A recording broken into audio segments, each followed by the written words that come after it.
All right, welcome to the Chantay Golson Show, where every entrepreneur, as well as C-level and above executive, can come and receive support. I'm your host, Chantay Golson, LPC, and I do one thing and one thing only, and that's support entrepreneurs and C-level and above executives who are experiencing burnout. My particular goal is to help you to understand all of the facets that could help you to relieve yourself from burnout by simplifying them and the way that you handle and do business or your leadership team. And today we have a special guest that also can help us really understand the facet of what it takes to get our message, our content out. As we are all aware, the pandemic has caused us to pivot, modify, and change the way that we do business. And so with that, we absolutely need search engine optimization, SEO for short. And we need to understand what Google is needing from us to get on the top of the page. And today I have a guest that's going to teach us all about that, Danielle Gagnon. She has the experience with her own podcast as well as with her own blogs and et cetera. And she'll talk more to us about that. So her podcast is Content Cash Machine. You can pick that up on any podcast distribution platform. Her company name is Elevate Virtual Marketing. And I would like to ask you to go ahead and grab your coffee, go ahead and grab your tea, and just give us 25 to 30 minutes of your time to learn this specialty, this background about SEO or search engine optimization. Welcome, Danielle, to the show. Thank you for being here. Thank you so much for having me. I'm really excited to be here. Absolutely. So one of your specialties you talk about is SEO since 2014. And when you discovered the power of blogging, you understood that I imagine you were going through a lot of challenges trying to figure out how to get your blog out there, how to get your content.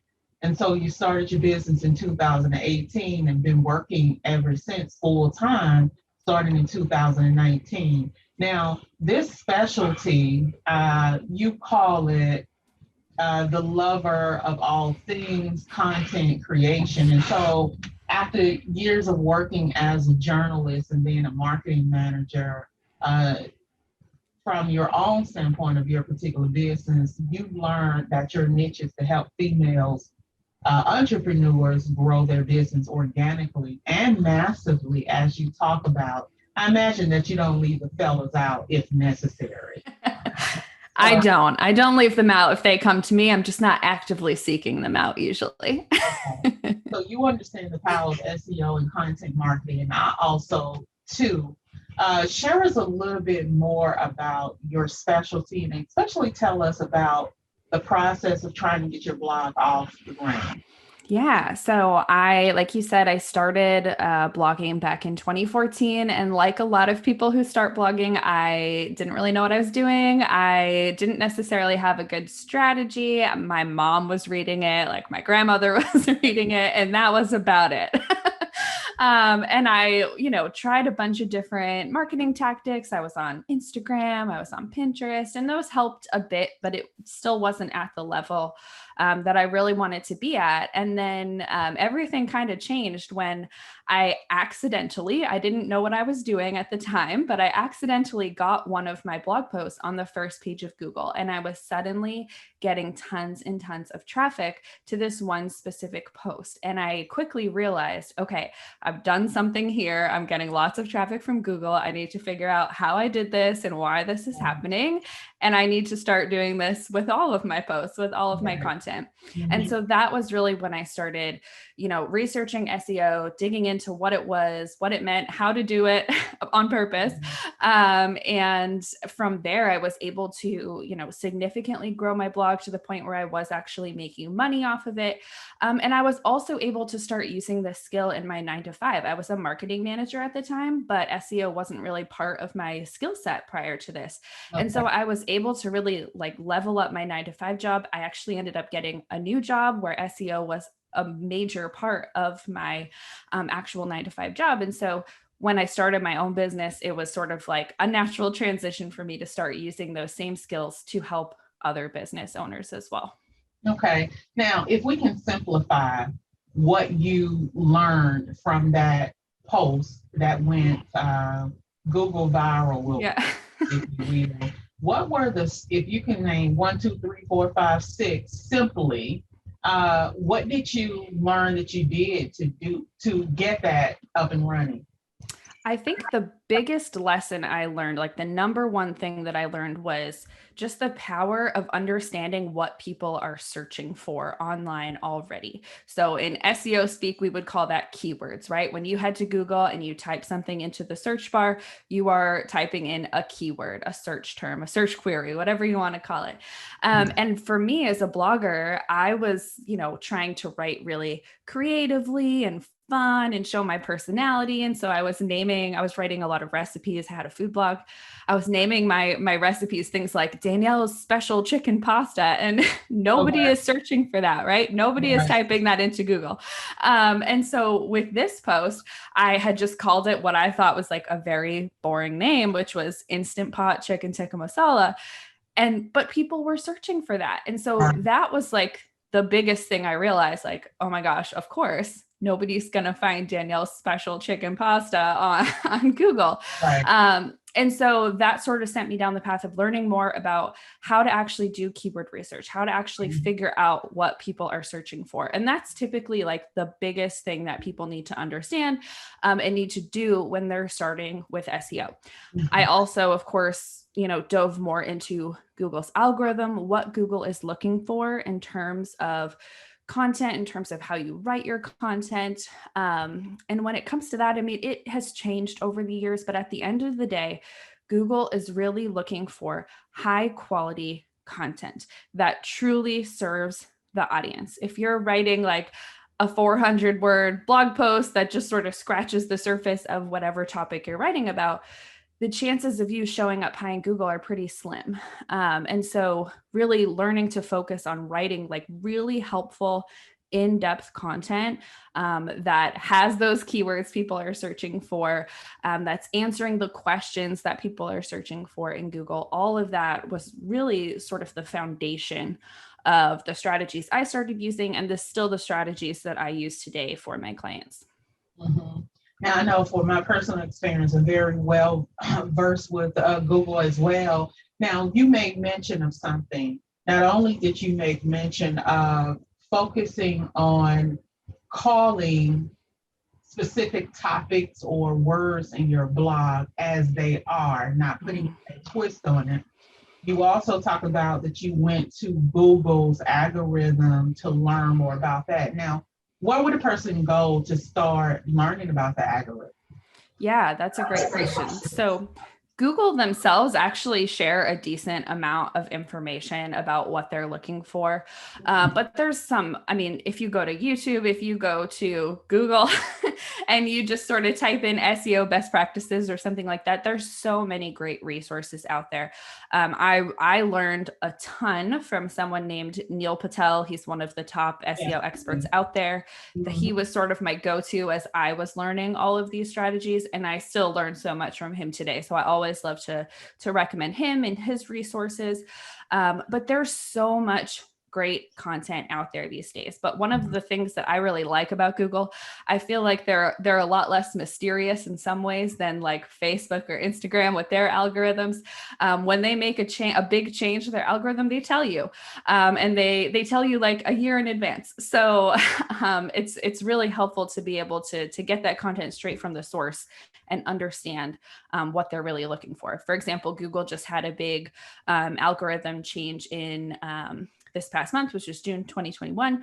And, they were very clear leading up to this point. We're going to pay a lot more attention to what they call page experience. So not just the words on the page, but also how easy is your website to use? How fast does it load? How well is it set up in terms of menus? Is it easy for people to navigate? All of those things. And they told us that a year and a half ago. So they're pretty transparent, which is certainly helpful. Yeah, so that's what we call user friendly or user readability is kind of what Google talks about. So let's kind of, when you talk about your podcast, Content Cash machine. Mhm. What are some of the content or the topics that you are narrowing down for your audience? So on the podcast, I do some solo episodes. I also talk to a lot of other content creators. So we've talked to people who are experts in YouTube, Instagram, all sorts of content that you might be creating. But at the end of the day, the primary message that I'm trying to share with people through the podcast and through, all of the content that I create is that your content can actually help you make money. When you figure out what your audience is looking for, what they're already searching for in Google, and then create really high quality, helpful content that serves those needs, you can sell just about anything. You can sell services, you can sell products, you can sell digital products and courses. When you're able to show up for people in their time of need, and show your expertise and be really helpful, that is a really quick way to start building trust, and start showing that you are the expert, that you can help them. And so I've worked with so many different kinds of businesses on this stuff, and it can really be super powerful, both for like local based mom and pop kind of businesses, Yeah. and e-commerce or online course creators as well. So I think that that's my main message, that you don't need to just be creating like reels for Instagram, which is fun, and can be great, but you can also be creating, longer form content that legitimately makes you money. So to dispel the myth, SEO is needed for any and every business. If you are selling lollipops, if you are an attorney, if you are a doctor, if you are a mental health facility, if you are a parking lot, SEO is necessary to get the word out about your business, right? Yeah, Now, absolutely. is it more about the amount of content that you put out there and the consistency? Does that have a key factor in how Google recognizes you and puts you on the first page along with the others? Yeah, it's a little of both. It's a little bit of quantity and quality. I would say quality is the most important thing, but quantity and consistency does matter. Google does pay attention to how active a site is. If you have a website that you built in 2016 and you haven't touched it since, Google's going to be less likely to send traffic to you, simply because there's no way for Google to know, like, are you still in business, or is anybody taking care of this website? And at the end of the day, Google wants its users to find what they're looking for and to have a good experience. And so by creating content consistently, and that doesn't have to be weekly, it could be once a month, even every other month potentially. I usually recommend at least once a month doing some sort of content creation for your site. Doing that consistently is just a way of signaling to Google, like, hey, I'm here, I'm creating content, I'm being helpful, I'm active, and all of that can definitely help boost your site in search rankings. Yeah, I'm creating a new site now, ChantayGolson.com, and I am realizing that it's just not about putting something up there and ta-da, that's it. It's all about storage, and it's about optimization of your images, and it's about user readability, some of the things that you were talking about, calling things what they are, putting a unique spin on them. So yeah, so ladies and gentlemen, understand that these are the key components. And if you learn this, then your website will go further. But the best thing about this is you don't have to do it yourself. You have, marketing companies, SEO companies that can do it for you. And that's one of the things that Danielle does. So you've progressed from the last 20 years concerning marketing. How did you do that? How's marketing progressed you? Yeah, I mean, I think most people know marketing has changed so much over the years. I mean, when I first started working in marketing, which, wasn't even that long ago, we were still doing a lot of like print ads. And I think we were even looking at a billboard at one point with the company that I was working with. It was a lot of stuff that, yes, there was an audience, people would see it, but there was very little return on our investment. And even if there was, it was super hard to track, right? We sort of just had to do that little survey of like, how did you hear about us? And hope that people answered and told us so that we could figure out if our money was being well spent. And as time went on, as I changed jobs and technology advanced, it just has gotten so much easier to figure out which of your marketing efforts are truly working. I think that's one of the biggest differences between, marketing of even the earlier 2000s compared to now, is that you can clearly see what's working and what's not working when it comes to driving traffic or driving conversions and sales. And I think that's one of the things that I really love about SEO, but also about digital marketing in general, is that you don't have to sort of blindly invest time or money and hope that it's working out. You can put some effort into whether it's search engine optimization or digital advertising or social media, and then you can actually look at the numbers and see, is this working for me? Is this driving traffic, or am I putting tons of time into something that's not getting me any results? And I know obviously you talk about burnout a lot, and I think that's one of the biggest benefits of this. So many of us still, even though we can't track ROI, we still end up spending tons and tons and tons of time trying to do all of the things, trying to do email marketing, blogging, YouTubing, podcasting, social media, all of those things. And it's exhausting.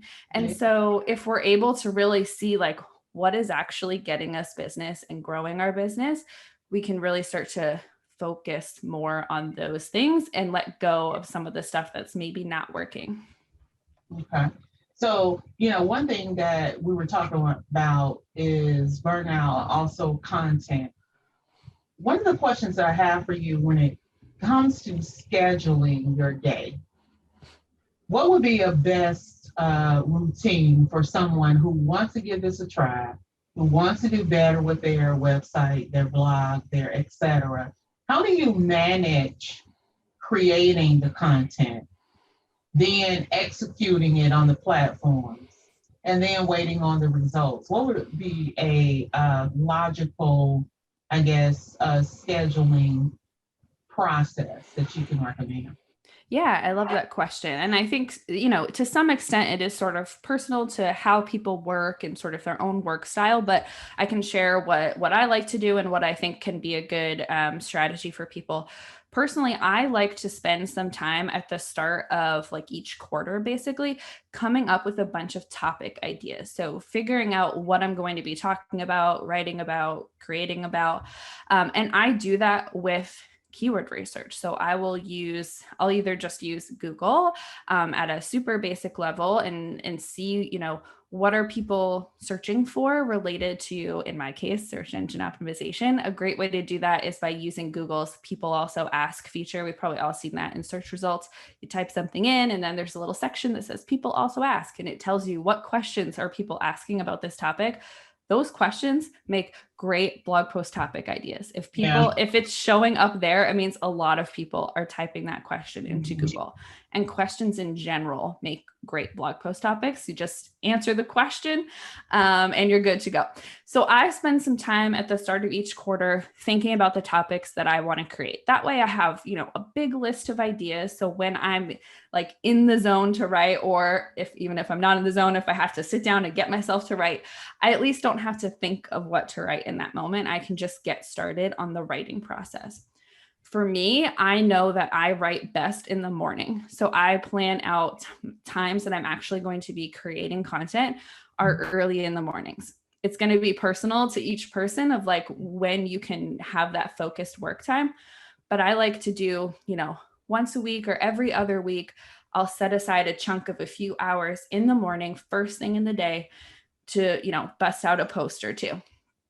I recommend this to everyone, I then sit on it for a couple of days. I don't look at it.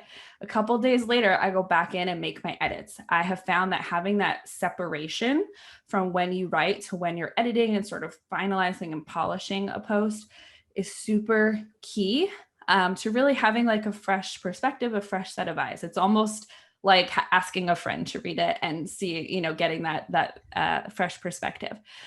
And then from there, I like to post and I like to figure out how I'm going to repurpose my posts at the same time.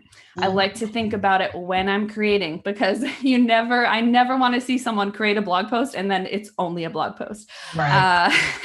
A blog post can become multiple social media posts. It could become an email newsletter. It could become a YouTube video, a reel, all different kinds of things. So I like to map out exactly how I'm going to repurpose each of the pieces of content that I create at the time that I'm creating it. Even if I don't necessarily like create all of those extra pieces of content in the moment, to at least have that plan and know exactly what I'm going to do throughout the rest of the week or the rest of the month is super, super helpful. And my clients have found that to be really helpful as well in terms of making the most of their investment, whether that's investing money in someone to do this for them or investing their own time in doing the content creation for themselves. So when you talk about business owners and the impact that SEO can play on their particular business, and I imagine their personal lives, how do you see it to be very valuable? Let me break that down. You may mention that sometimes business owners pay other people to do the things that we're describing, and then some do that on their own. And so I imagine that it's very valuable to have somebody else do it who has the expertise and can also help keep the energy of the business owner so they can focus on the main things. Mm-hmm. When they do this, what type of range of fees does a marketing company charge for the business owner to kind of take it off the plate? It varies so significantly. I feel like I think all industries see this in terms of, pricing varies. SEO is an industry where I have seen some of the broadest range of fees imaginable. It's kind of mind blowing. You see companies that say like $150 a month and we'll like get you on page one of Google. And then you'll see agencies that say like $15,000 a month will get you on the first page of Google. I think somewhere in between there is much more reasonable. I know for me, I love working with small business owners. I work with a lot of solo entrepreneurs. So I make an effort to make my services more affordable. I'm not charging $15,000 a month. That'd be fun, but it's just not, it's just not realistic for my clients. And frankly, I don't think it's worth that much. I mean, I think SEO is super valuable, but that is just, for most businesses, that is just an extreme amount of money to even spend like in a year on one service, let alone a month. So you can absolutely find monthly retainers, people to work with on a monthly basis that are charging more like $1,000 a month or, something in that range. It does vary, but there's lots of options out there if you're going to invest your money in it. And then if you're going to invest your time, I mean, yes, it takes some time to learn the best practices and to learn the process and obviously to create content. But I really do think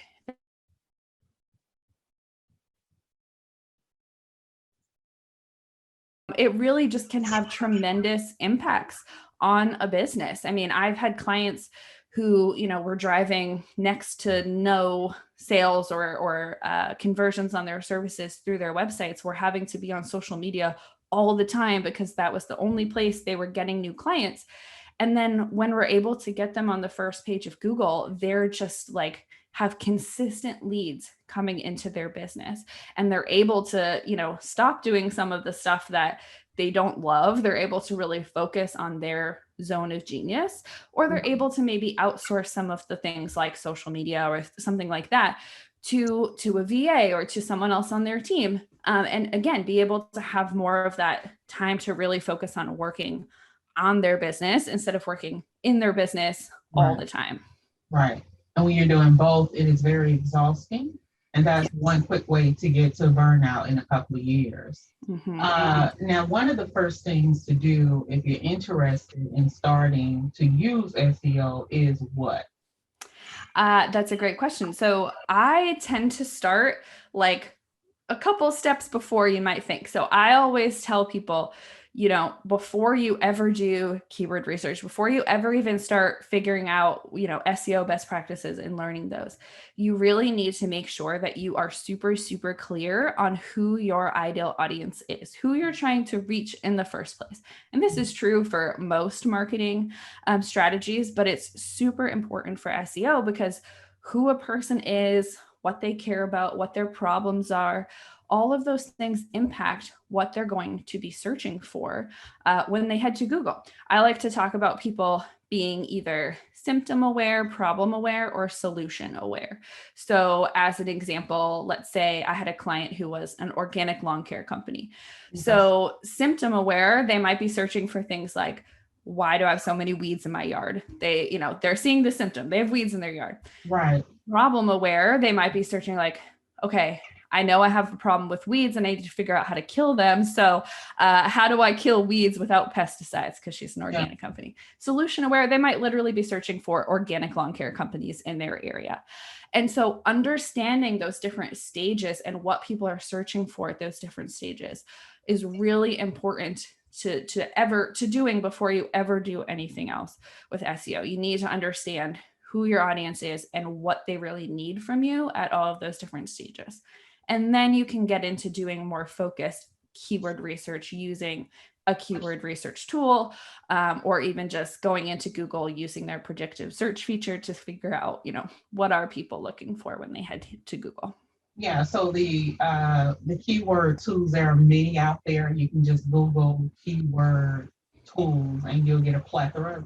Some are free, some are paid. I think, in your opinion, if they are green with SEO and understanding the process, should they go with the free or should they go with paid? I really have a mixed view on that, but what do you think? Yeah, it's a good question. I think there are some good tools out there that are free.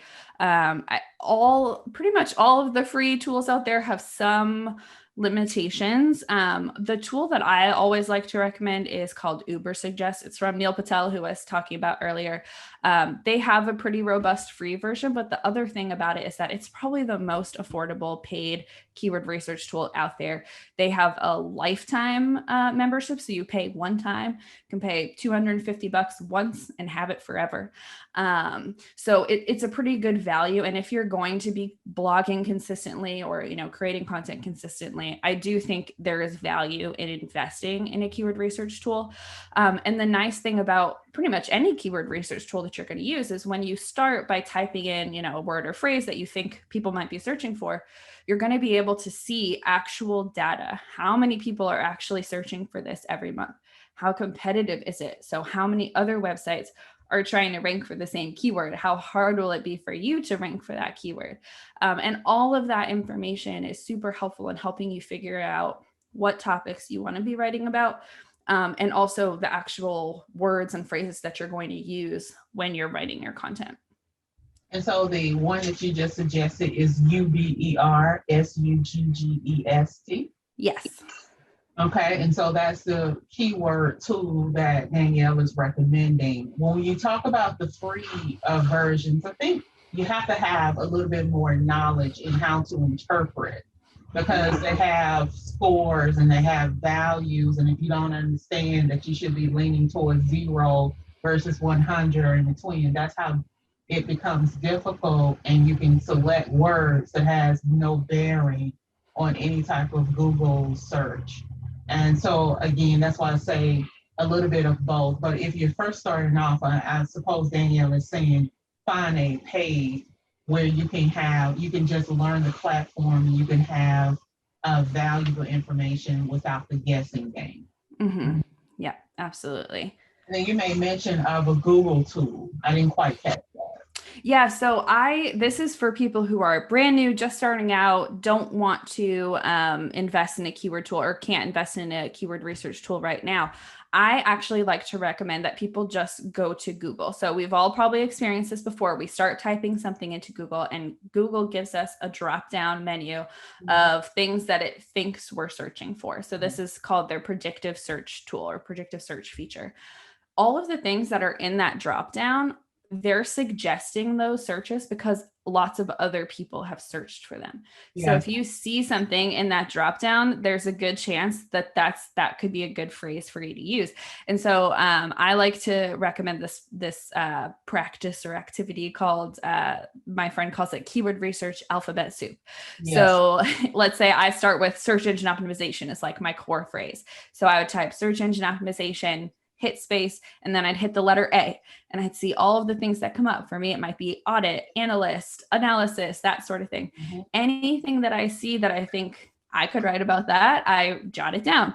And you can do it for the entire alphabet. And by the end of that practice, you could have 50, 100, 200 potential keyword phrases that people are looking for that can help inform your content. And that's what you want, because you want a vast list, as you may mention, starting each quarter. You want to curate a large list so you can have a lot of content that you can put out there. And then you can be creative with the content as well. But again, we don't want to put fancy with it, right? Because people are not. And I think that's the reason I'm making mention of that is because that's a good tip. Because a lot of people want to put their name, sparkles, this, because they want to be unique, and very much so, but that's just not how the facts work, right?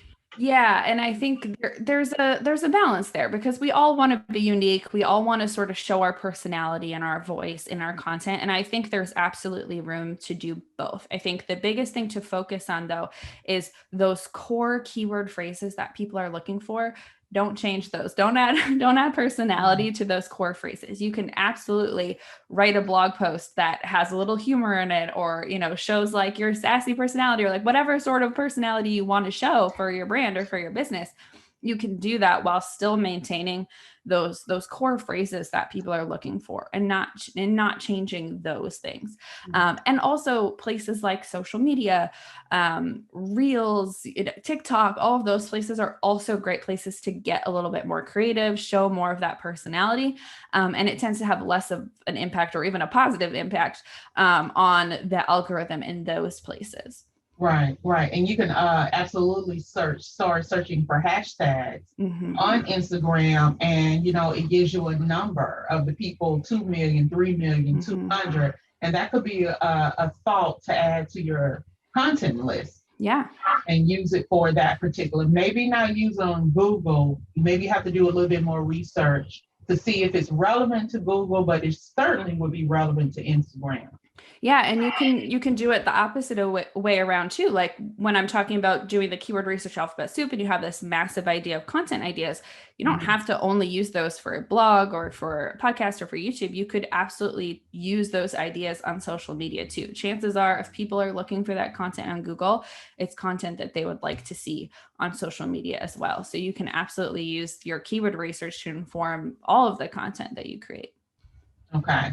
All right. So as we are winding down, what are some other basic SEO strategies that business owners can start working on right now? Now, before you answer that, I do want to go back, because I like for my audience to have clarity. When we're talking about repurposing, we also can go back and talk about the keywords. Now, we also have Google Trend, where you can do some keyword research. Just Google Trend, and it'll pull up some tools. Google has a lot of tools. And if you play around with them long enough, you'll start to get an understanding what they're for. That's another. Now, when you said that you can look at people ask, the way to get to that, what are the 1, 2, 3s to get to people ask? Yeah. So all you have to do is do a Google search. So people also ask is literally it's what Google calls a SERP, or a search engine result. Search engine result feature. So when you do a Google search for just about anything these days, whether it's how to do SEO or, how to find an organic lawn care company, there's going to be a section of the search results that says people also ask, and then it has a drop down of questions where you can hit the question and it shows you an answer from a website. And every time you hit one of the drop downs to see an answer, Google shows you more questions. So in about 10 seconds, you could have a list of 20 questions that people are searching for about that topic. So that's a super fast way to get some really awesome ideas for blog posts, or an FAQ page, or social media posts, whatever sort of content you're looking to create.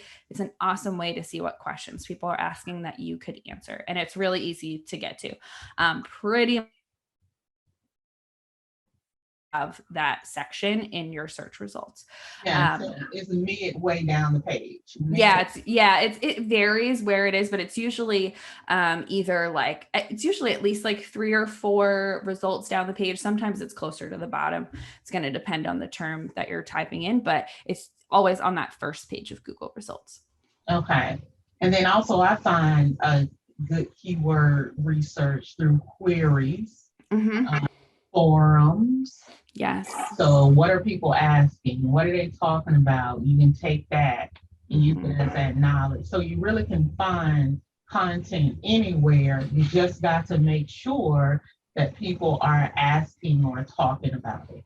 Absolutely. Not just 1 or 2 people, right? So what are some other basic SEO strategies business owners can start working on right now? Yeah, I think one of the things that I always like to recommend is to do a little bit of spying on your competitors, we'll say, especially competitors who are maybe a little bit bigger than you. Because a lot of times they probably have a team of people that are like, pumping out content for them. And that's actually one of the things I really like to do with Uber Suggest is they have some competitor research tools where you can put in another website's domain, so their website address, and you can see what keywords are they ranking for right now. Which of their content is most popular, performing best in search results. If it's performing well for them, chances are it will perform well for you too. And of course, you don't want to just copy everything that they're doing, but it can give you some good ideas of what's working well in search engines, what sort of topics are people who you want to be reaching looking for, and then you can put your own spin on it and your own expertise into the same topic. So that's one great thing that people can start doing. I think also working on getting your website out there in other ways. So obviously, we've been talking primarily about creating content, but another big piece of SEO is what are called backlinks. So links to your website back from other sites. And Google basically views these as sort of a vote for your website. So if, other websites are linking to yours, it signals to Google that you have helpful quality content, that people trust you, that they find you to be, an expert or knowledgeable in your topic. And so this is another thing that people can start working on right away. Even if you only have a little bit of content right now, it's something that you can be working on at the same time. So reaching out to other bloggers in your industry, or if you're a local based business, reaching out to local media, getting your business listed in local directories, all of those things tie into your overall SEO strategy and can be really helpful, again, to just saying to Google, like, hey, I'm here and I'm doing helpful things, and can really help start to get you up in the search rankings. So in our last 2 minutes here, what, when it concerns backlink, is there a variable in its performance regarding the number of backlinks that you have? Yeah, so it varies a little bit, and you're going to see different SEO experts say different things. At the end of the day, though, it's sort of like what I was talking about when it comes to how consistent do you need to be with your content, or what's more important, quality versus quantity. And it's a little of both. Quantity is great. Someone who has, 1,000 backlinks is probably going to rank higher on average than someone who has 20 backlinks. But that being said, you want to focus on quality backlinks. You don't want backlinks from all sorts of like spammy directory sites and that's it, because Google's not really going to view that as trustworthy. It's not going to view that as an authority. And so you're better off starting by focusing on quality. So getting links from blogs within your industry, local media, credible local sources if you're a local based business. Those, or even like podcast appearances, are a great example. Typically, someone's going to link to your site from their show notes. That's a great example of a really quality source of a backlink that kind of does double duty, because you're getting the link, but you're also getting the exposure of that person's audience. Guest blogging is another good example of that. You're able to show your expertise, borrow someone's audience, and typically get a link back to your site. So I typically recommend start on quality first. Even if it's slower going, it's going to have more of an impact as you work on it. Okay. All right. Well, Danielle, thank you so much for your words of wisdom. Where can we find you on social media? Yeah, I hang out most often on Instagram. I'm at Danielle Gagnon _ SEO. And then, of course, my podcast, too, as you mentioned, the Content Cash Machine. You can find that on all the podcast places. Okay, well, thank you so much for joining us today. And as we sign off, I want you to understand that if you learn strategies and understand if they are doable for your schedule or if they need to be delegated, that too can help you to maintain your energy level, because it's not so much about time management versus it is energy management. And so if you know what you're doing and if you're planning things in advance, then you can know who to delegate it to, which will ultimately maintain your energy.